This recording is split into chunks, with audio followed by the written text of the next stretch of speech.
Você está viajando por outra dimensão, um lugar não apenas da visão e do som, mas também da mente.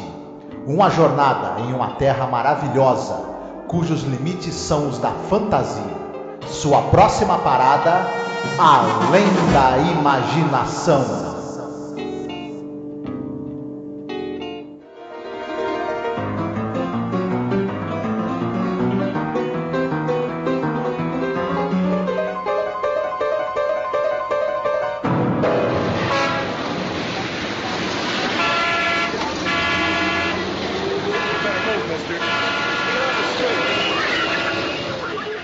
Olá, ouvinte! Seja bem-vindo a mais um episódio sobre a série clássica Além da Imaginação.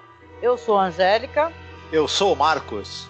Hoje nós iremos falar sobre o episódio número 78 no geral da série, episódio número 13 desta temporada 3, que se chama Once Upon a Time, Era Uma Vez, né? Isso mesmo. Esse episódio é um episódio de comédia, né? Isso é importante dizer. A gente costuma reclamar dos episódios de comédia, mas eu acho que nossas opiniões serão diferentes dessa vez. Nesse episódio nós temos o roteiro de Richard Matheson, direção do Norman Z. MacLeod. Não, ele não é do clã lá do Highlander. Não. Apesar de ser o MacLeod. E temos também a ilustre presença do grande ator que é o Buster Keaton. Quem gosta aí de cinema mudo, do cinema silencioso, a gente gosta, então a gente vai com certeza falar um pouquinho, nem que seja brevemente, sobre uma carreira do Buster Keaton, né? Mencionar um podcast que a gente participou, né, Marcos? Justamente um dos filmes mais famosos do Buster Keaton. É um episódio que também conta com a presença do Stanley Adams, que faz um personagem que se chama Rolo, que aparece no episódio da 5ª temporada, Mr. Garrett and the Graves. Uhum. Ele aparece também no filme Bonequinha de Luxo, por exemplo, né? Ele é o Rusty Trawler e ele aparece num episódio também engraçado, meio de comédia, do Jornada nas Estrelas, a série clássica, que é o Cyrano Jones, um trambiqueiro que vende uns bichinhos peludos que parecem muito fofinhos à primeira vista, mas depois demonstram ser muito problemáticos de você tê-los como pet, né? E ele era um ator que, assim, teve muitas e muitas participações na televisão. Ele era mais coadjuvante no cinema e aparecia em pontas, enfim, fez alguns filmes importantes, mas não tinha uma carreira muito notável. Porém, na televisão, o cara apareceu em todas as grandes séries da época em que ele esteve em atividade como ator, todas. E era um cara muito requisitado na televisão e um cara que tinha uma veia para comédia impressionante. A gente pode confirmar isso nesse episódio em que ele tá contracenando com o Buster Keaton e ele tá lá pau a pau, né? Fazendo as palhaçadas ali junto com o Buster Keaton sem deixar a peteca cair. Contracenando com o Buster Keaton e ele não faz feio. Faz graça, na verdade. Sim. Ele também foi uma cenoura consciente em Perdidos no Espaço. Participou, como você falou, de vários episódios para televisão e tem uma curiosidade também, porque isso tem a ver com o Rod Serling, né? A gente fala que o Rod Serling tinha aquela série famosa, né, que ele ganhou muitos prêmios, chamada Playhouse 90. Uhum. E tinha um episódio chamado Requiem para um Peso Pesado. Esse ator, ele participa para a versão no cinema, para o cinema de 62, desta história do Rod Serling. Ele faz um promotor, assim, malvado, né? E também um filme do Woody Allen, aquele tudo que você sempre quis saber sobre sexo, mas tinha vergonha de perguntar, né? O final da vida desse ator é um pouco trágica, né, do Stanley Adams. Ele faleceu em 77, ele sofria de dores crônicas, sabe? Dores nas costas, crônicas, dores fortíssimas, das quais ele não conseguia sanar essas dores de jeito nenhum. É importante também falar que ele é um cara que trabalhava não somente com atuação, ele também escrevia roteiro, escrevia livros, né? Então era um cara que ele tinha outras funções também.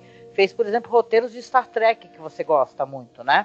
Uhum. E também de uma série chamada Mannix, né? E em 77 ele acabou se suicidando, tá? O ator, ele tinha 62 anos de idade quando ele se suicidou. Mas assim, é um ator que ele tá arrebentando junto com o Buster Keaton, bem como você falou. Para quem conhece Buster Keaton como um ator de cinema mudo, é uma das comédias muito físicas, né? A gente vai falar um pouquinho sobre a General, inclusive, né? Nem que seja de passagem, mas é de uma das cenas mais famosas da história do cinema, entendeu? Que tem aquela cena do trem, sabe? Que ele vai tirando as madeiras. São coisas absolutamente cronometradas. Que se você errar qualquer movimento, você pode perder, inclusive, a vida, né? Que esse pessoal não tá pra brincadeira, não.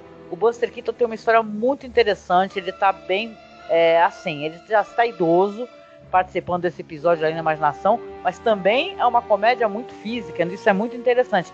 E o Stanley Adams está juntinho com ele ali, fazendo aquelas brincadeiras maravilhosas, sabe? De ficar andando atrás igualzinho, se escondendo, né? Então é um barato mesmo as cenas dos dois juntos. A gente tem no elenco também, uma curiosidade, o Jesse White, que era também um cara... ele começou a vida como... O Jesse White é o cara da loja de reparos, onde a gente vai falar sobre o episódio, eles vão tentar consertar um certo objeto na loja de reparos dele. E esse cara, ele era um cara que era vendedor de lingerie, só que ele começou a trabalhar como ator, foi pra Broadway, depois foi pro cinema, também foi um cara muito participativo na TV nos anos 60, participava de tudo que era série, e ele fez esse homem que tem uma loja de reparos... E foi profético, porque uns anos depois, ele se tornou garoto propaganda dos comerciais da loja Maytag, que é uma loja de eletrodomésticos. E ele fazia justamente um cara que trabalhava fazendo reparo de eletrodoméstico. E, enfim, ele ganhou muito dinheiro, ganhava centenas de milhares de dólares por ano. Ele fez durante mais de uma década propaganda para essa loja, né? Enfim. Interessante. Esse episódio, como eu comentei com vocês, é um episódio de comédia, né? E ele tem uma coisa legal, assim, tem uma estrutura diferente, é como se fosse um filme mesmo do cinema mudo, com aquelas músicas que são tocadas pelo William Lava, né? A partir de uma partitura do Ray Turner, né? Então você vai ter aquelas musiquinhas de piano, né? Tocando, e isso daí irrita muita gente. Então esse é um episódio que ele é um caso curioso, assim, de ame ou odeie. Ou você entende ele como um episódio que ele faz uma homenagem ao cinema, né? A essa, inclusive, transição do cinema mudo para o cinema falado, ou você não vai gostar do formato, você vai achar que a história é boba, não tem sentido. Eu já vou entregando que eu tô absolutamente encantada pelo episódio, mas aquele negócio, a gente já gosta, inclusive a gente tem podcasts, né, Marcos? Onde nós falamos sobre cinema mudo. Então a gente gosta muito, a gente explora essa história importante do cinema que é praticamente esquecida, né? O que é uma coisa estranha, porque ela se perdeu no tempo. Se você não é um pesquisador, né? Que antigamente esses nomes todos, a Mary Pickford, a não ser o Charlie Chaplin talvez, porque ele realmente é um nome, a aparência dele, enquanto aquele vagabundo, aquele personagem dele, é uma coisa que todo mundo conhece, sendo amante de cinema ou não, inclusive. Mas esses nomes famosos do cinema, eles antigamente todo mundo conhecia, todo mundo falava, antigamente, que eu digo na época, né, que esse cinema fazia sucesso. Depois da transição, muitos, né, acabaram perdendo ali a sua carreira e tal. Muitos não conseguiram fazer a transição corretamente, ou melhor, completamente.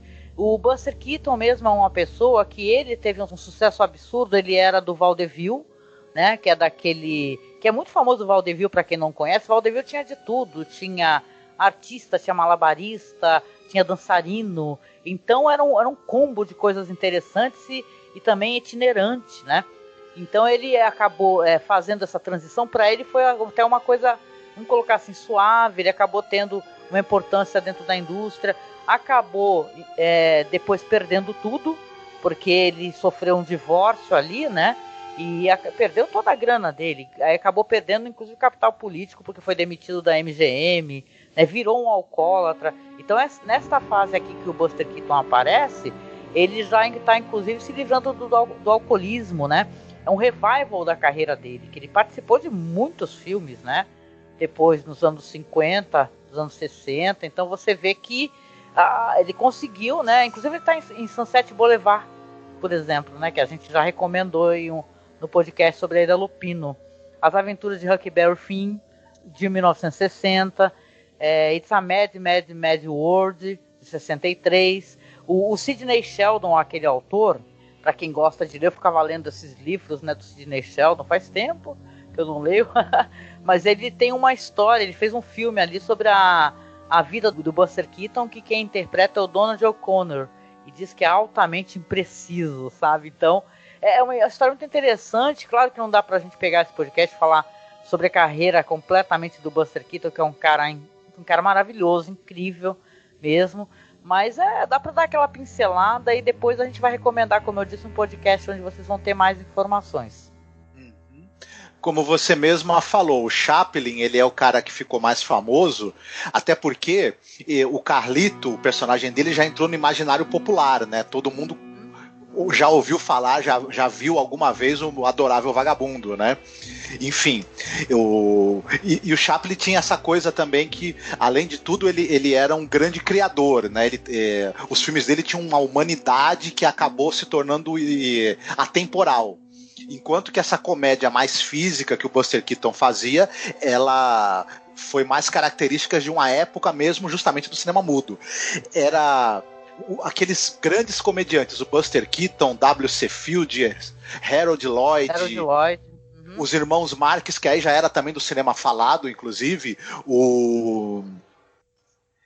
enfim, o Stanley Laurel e Oliver Hyde, o Gordo e o Magro, né? Era toda uma leva assim, de grandes comediantes do cinema mudo, e alguns deles conseguiram fazer a transposição para o cinema falado e outros foram esquecidos, infelizmente. O Buster Keaton tem uma carreira que a gente não vai se estender aqui, porque precisaria de mais de um podcast para falar, mas eu recomendo muito que os nossos ouvintes, antes da gente entrar no episódio, pesquisem sobre a carreira dele. Tem bastante coisa disponível dele e desses grandes mestres da comédia do cinema mudo no YouTube, para quem quiser olhar. Você vai ter, se você nunca assistiu nada dos curtas do Buster Keaton, do Harold Lloyd, você vai ter uma experiência absolutamente maravilhosa. Não se prive disso, por favor, né? Procure, que você vai gostar muito. E um gostinho disso a pessoa vai ter nesse episódio aqui, onde o Buster Keaton apronta das suas, né? Com toda certeza.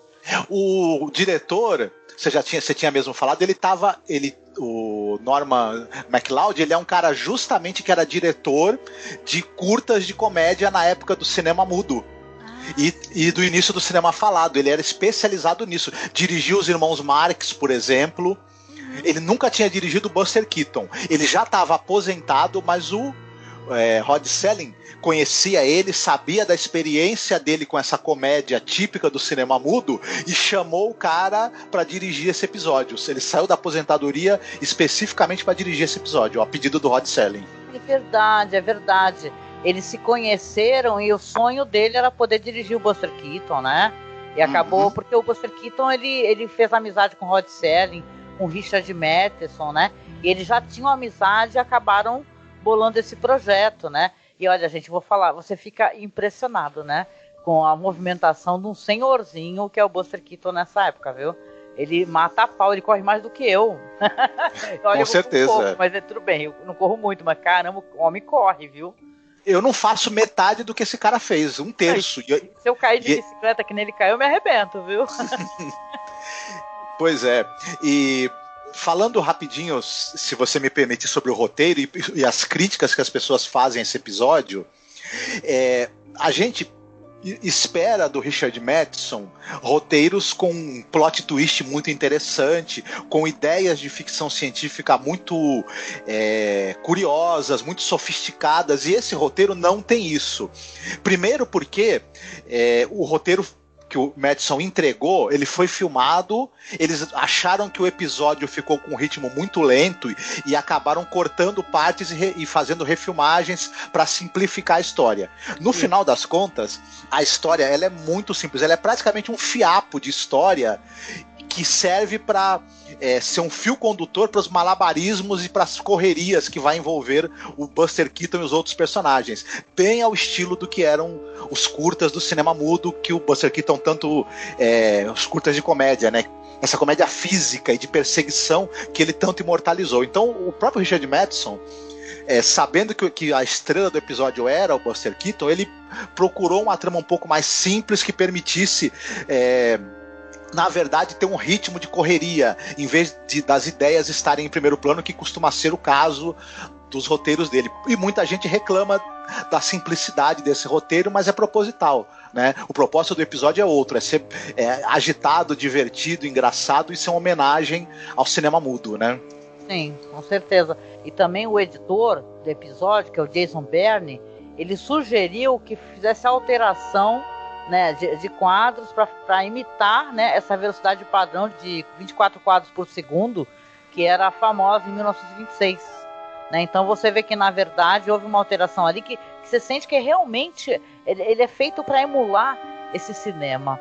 Então eu acho que ele é muito mais do que apenas um fiapo de roteiro. Eu acho que ele tem até outras questões assim, que a gente pode até colocar, porque é meio que uma história sobre a pessoa pertencer à época que ela está.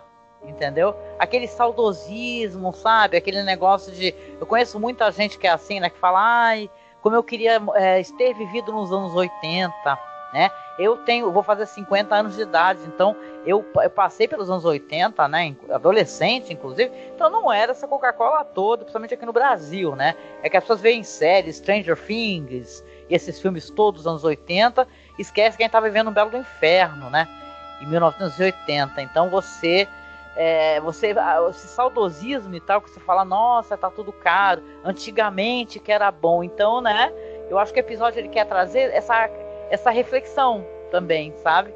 Então, vamos falar sobre ele, né, Marcos? Você quer falar a sinopse pra gente? Muito bem. O Buster Keaton, ele interpreta o Woodrow Mulligan. Ele é um sujeito, ele é zelador, né, do local onde vive um inventor, e ele é um cara que ele tá meio assim, descontente com a época que ele vive.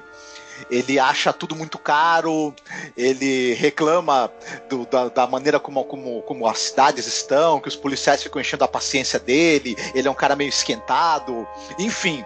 E ele acaba entrando em contato com uma invenção que é um capacete que propicia viagem no tempo. Ele coloca o capacete e resolve fazer uma viagem para 1962. Detalhe, esse capacete você pode ficar apenas 30 minutos nesse futuro ou passado para onde você viajar. Ele acaba viajando para lá, vai encontrar um técnico em eletrônica, né? E vai viver algumas aventuras com esse cara para tentar consertar o capacete de viagem do tempo dele e voltar para a época dele. Esse técnico de eletrônica também é um cara que ele tá descontente com a época dele, com os anos 60. E aí ele também sonha em poder viajar para o passado. E aí nós vamos descobrir o que acontece quando esses dois personagens realizarem esses desejos que eles têm de conhecer outra época. Será que eles vão gostar? Será que não? Pois é, né? Eu lembro que logo no começo começa a mostrar o preço das coisas, né? Ele tá em 1890, aí aparece a vitela, alguns xelins, né? Sei lá, acho que é xelins, centavos. Aí ele vai ver o chapéu, tá $1, um negócio assim. E caceta, quando ele chega realmente aí faz essa viagem, ele vê o preço das coisas. Aí eu já pensei no nosso... Não dá pra gente gravar e não pensar no preço que tá tudo no mercado, que você não consegue comprar nada, a gente tá vivendo uma inflação absurda, né? Eu falei, gente, se esse cara vem pra cá, ele vai ficar desesperado, né? Mas assim, é muito interessante, porque você tem esse personagem que ele é um personagem chato, né? Ele fica achando tudo ruim, ele não gosta que tem porquinho na rua, que tem cavalo, que tem cachorro. O pessoal da bicicleta, aquelas bicicletas antigas, tem um limite de velocidade, né? Que é 13 km por hora, porém ele é um cara muito distraído, fica atravessando a rua, não olha, é quase atravessado pelas carruagens. Então ele tá bem pé da vida até a hora que ele cai numa tina de água para os porcos, né? E aí ele resolve voltar para casa bem pé da vida e vai passar por aquelas roldanas, aqueles rolos lá para você torcer a roupa, né? Aí ele fica passando, é claro que tem umas gags muito legais, porque você tá vendo, é como se fosse um filme mudo, né? Tem as gags, uma hora é a gaitinha dele que tá no bolso, aí o negócio não passa. Tem o jornal, que depois ele também vai passar e vai servir inclusive como uma prova, né? Que ele é realmente dessa época. Então o Buster Keaton, ele tá ótimo, né? Interpretando esse personagem. Você vai ver que no futuro, quando ele consegue fazer a viagem, que é um capacete, que ele é engraçado também. Você vê que tudo no episódio é É engraçado até você pensar no Richard Matheson, que é um cara de histórias, né? Histórias sombrias, né? Histórias até meio dramáticas, fazendo episódio tão bem humorado. E diz que ele ficou bem pé da vida com essas alterações, né? Porque quando ele encontra esse personagem aí que o Stanley Adams interpreta, que é o Rolo, né?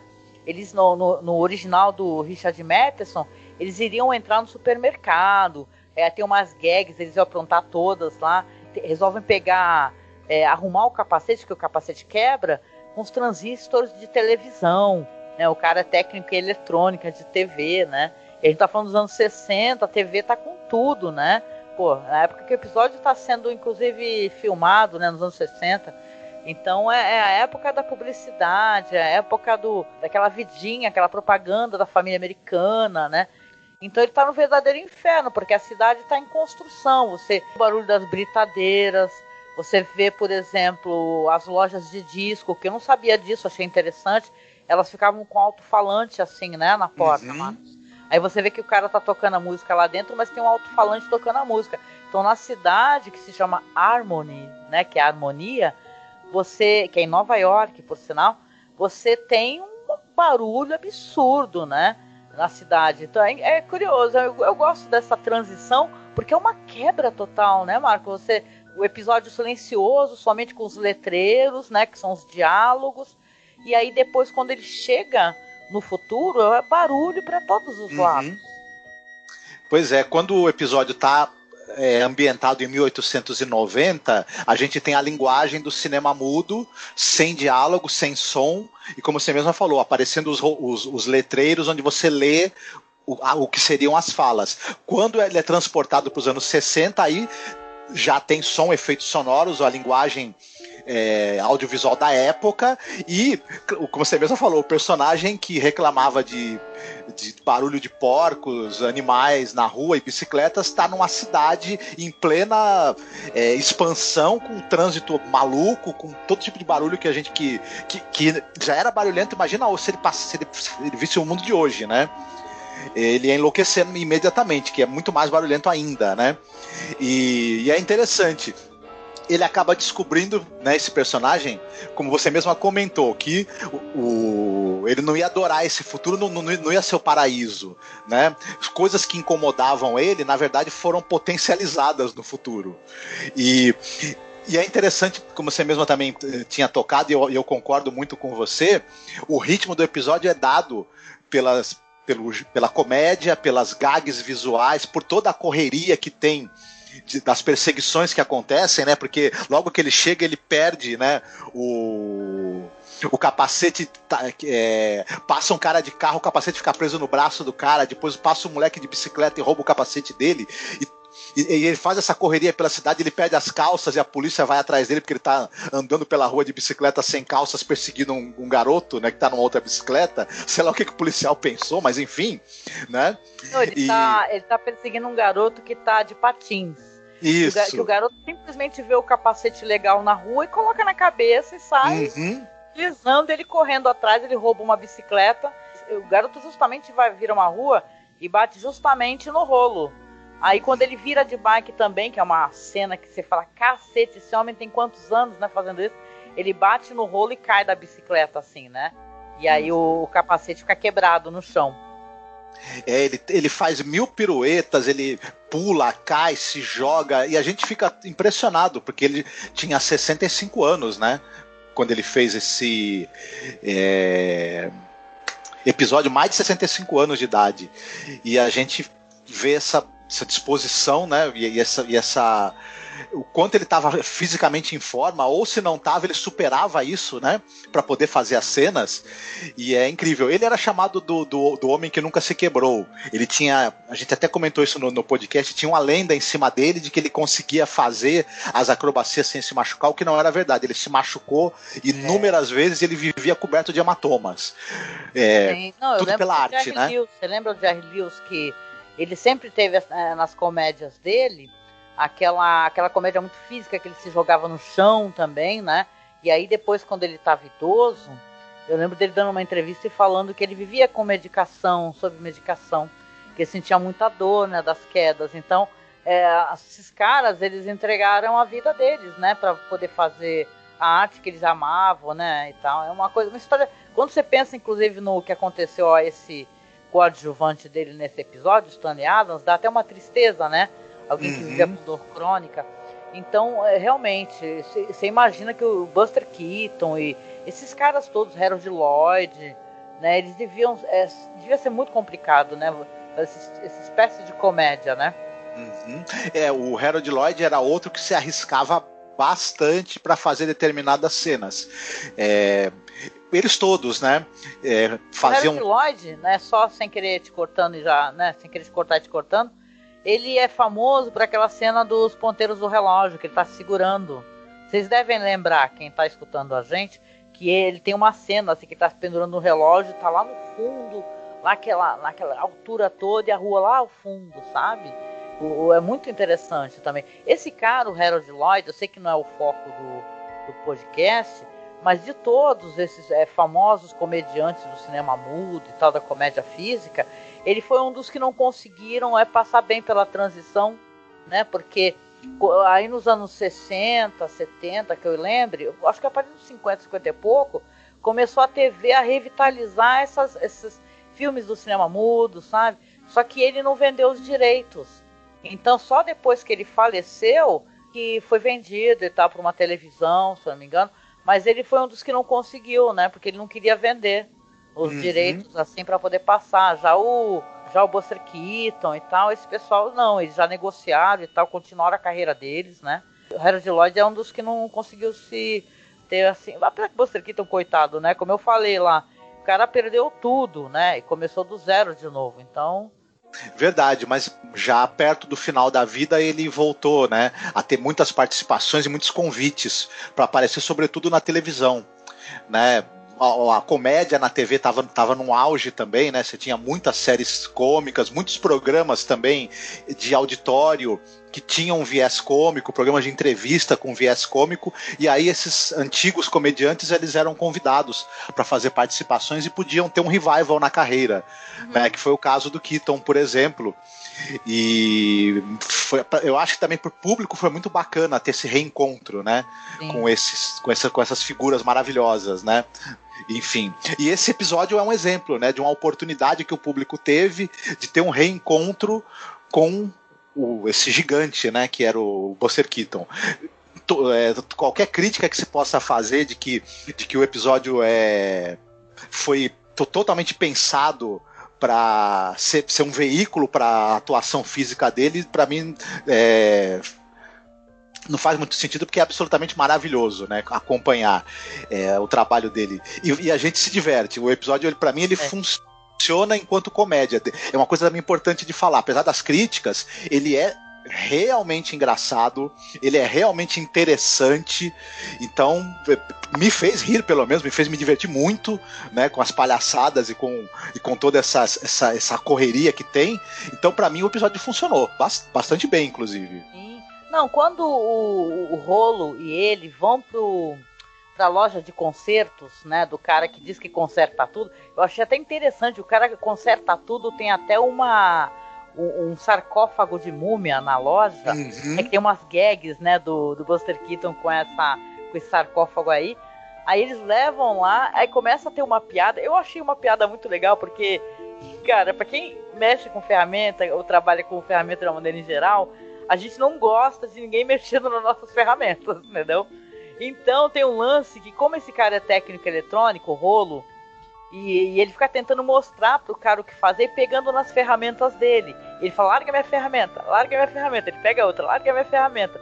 Aí tem uma hora que ele pega do bolso a ferramenta dele, ele fala, essa é minha, e tal. Então fica essa gag dos dois. Enquanto isso, o Buster Keaton tá aprontando, né, na loja, né? Ele vai descobrindo, ele mexe na máquina de escrever, aí ele vai e mexe no aspirador de pó, né, que é daqueles antigos, né, que enche aquele saco assim, aí ele se assusta pra caramba, senta no cinzeiro, e aí depois tem um lance que ele, como tá sem calças, né, tá com medo de ser preso novamente, aí ele dá uma volta no quarteirão, ele encontra uma loja que tem um monte de calças penduradas, todas vendidas por $5, um negócio assim.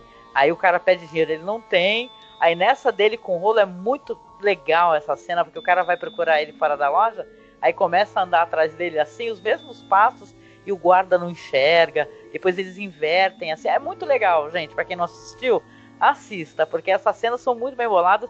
Lembra aqui no Brasil que a gente assistia dos Trapalhões, né, que tinha essas dinâmicas, não tinham? Nos Trapalhões, do Dedé, do Didi. Então é legal, uma coisa muito circense. Você vê que é coisa de artista mesmo, assim, artista circense, é interessante isso daí. Aí eles pegam a calça, voltam pra loja, e o cara fica o tempo todo falando pra ele, o Rolo, mas eu tenho muita saudade, essa época que você viveu, eu estudo essa época, eu queria viver, imagina, não tinha impostos, né? Ele fala, né, Marcos? Não Isso. tinha impostos, uma época maravilhosa, uma época mais tranquila. E aí o Buster Keaton pensando, né, talvez até concordando com ele, porque realmente ele vai olhar os preços são todos altíssimos, né? Carne, tudo, muito alto, né? E na verdade o barulho é o inferno, ele quer voltar o quanto antes. Aí o que acontece, contando também, né, já o desfecho do episódio. O cara conserta o capacete, aí fala assim, tem só 5 minutos, tem pouquíssimo tempo.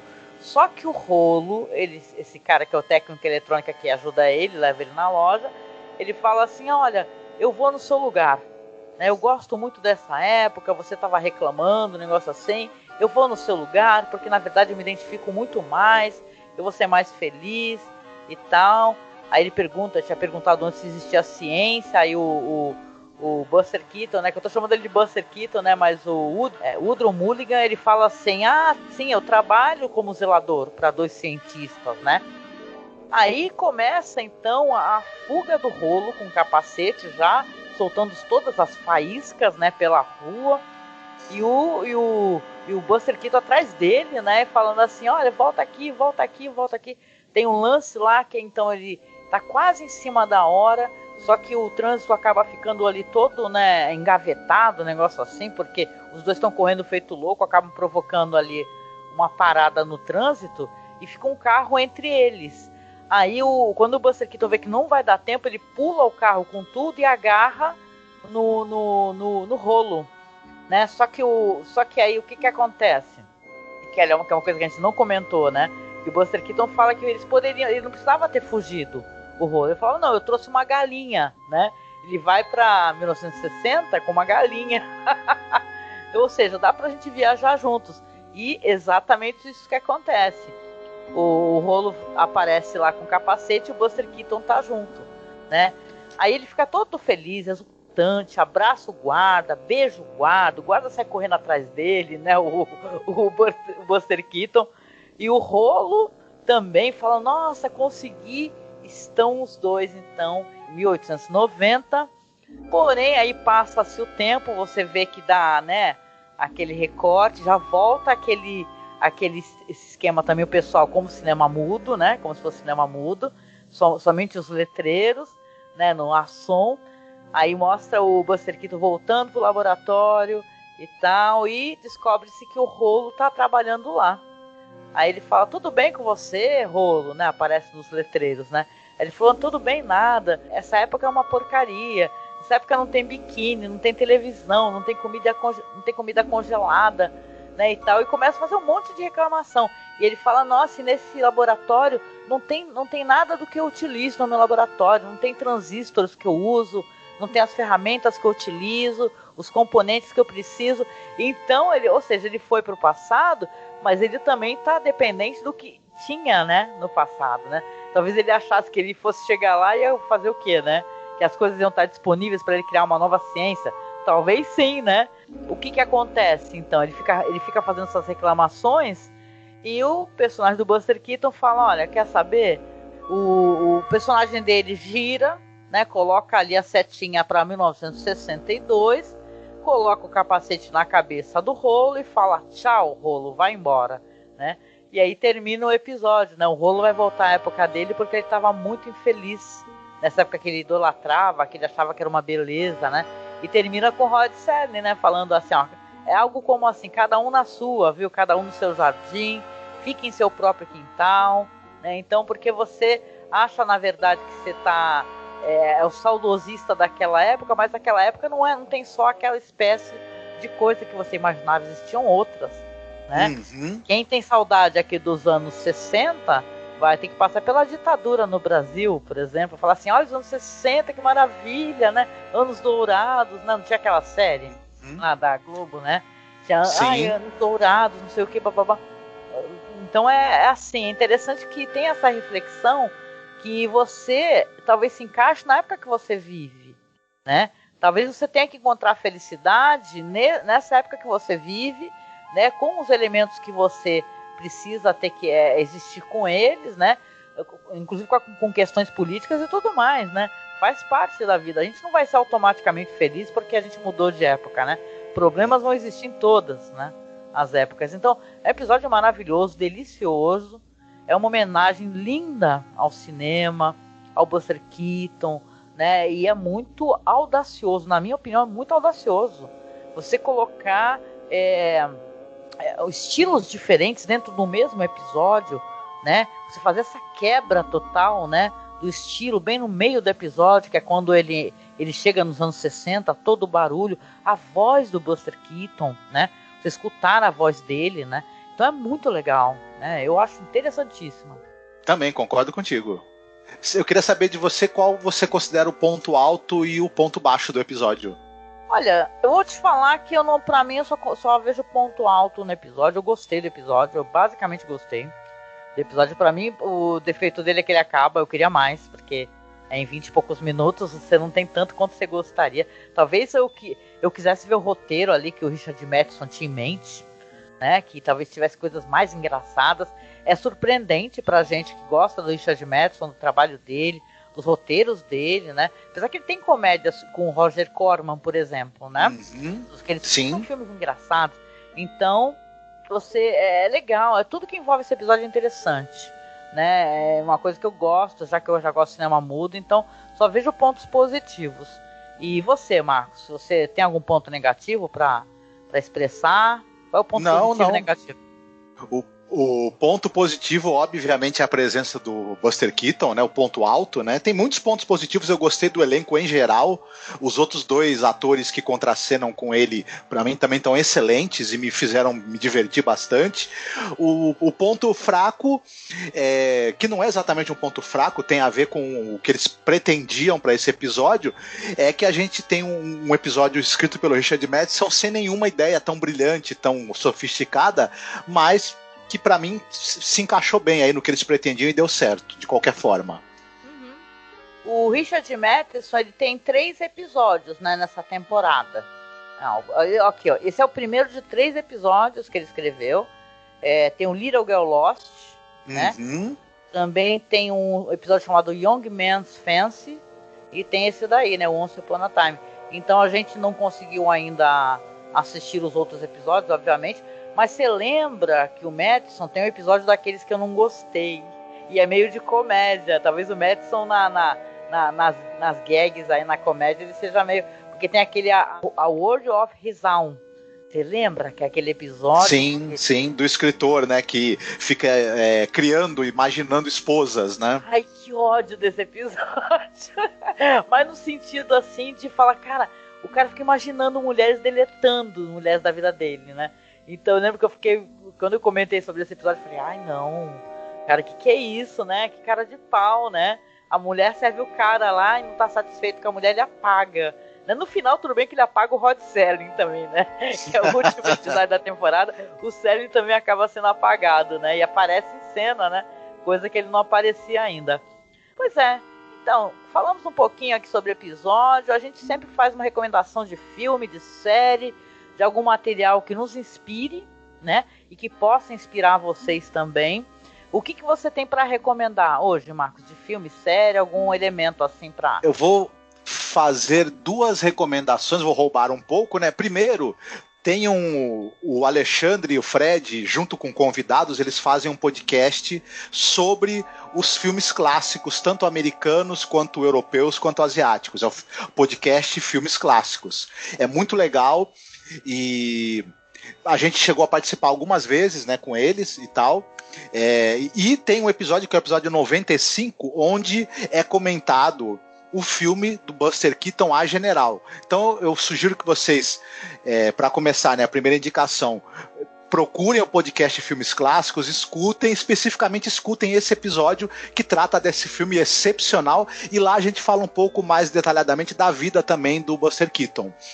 E vou recomendar justamente esse filme do Buster Keaton, que ele é absolutamente impressionante.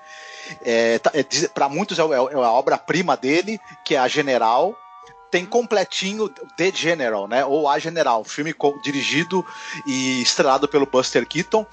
O filme tem completinho no YouTube, legendado, para quem quiser, tá perfeitamente acessível.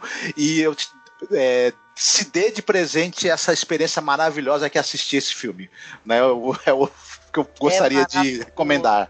Se você que está escutando a gente, por acaso tiver algum entrave, você tem algum preconceito em relação ao cinema mudo, né, ou cinema silencioso, né?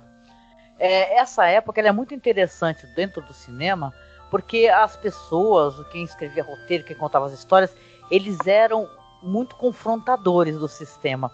Então você vai ter muitas histórias que eles vão utilizar, por exemplo, o humor para poder questionar certas figuras, personalidades. Então é muito interessante, né? Você vai ver isso dentro desse cinema, não é uma coisa clássica e chata, não, é interessante mesmo. Um dos maiores filmes, dos melhores filmes que eu já vi na minha vida são do cinema mudo, né? A Carruagem Fantasma, por exemplo, aquele que a gente conversou, que é O Homem que Ri, que eu lembro que, nossa, me levou às lágrimas O Homem que Ri, sabe?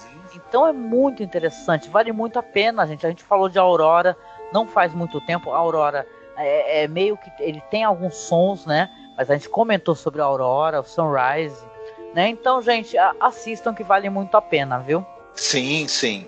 Agora é minha vez de recomendar, né? Gostaria de ouvir a sua recomendação. Então, é o seguinte, eu vou recomendar aqui, já que a gente falou um pouco sobre esse negócio da história do cinema, da transição do cinema mudo para o cinema falado, eu vou recomendar, obviamente, o Cantando na Chuva, de 52, que provavelmente você assistiu. Se você não assistiu, não você, Marcos, estou falando ouvinte. Provavelmente o ouvinte já assistiu, né?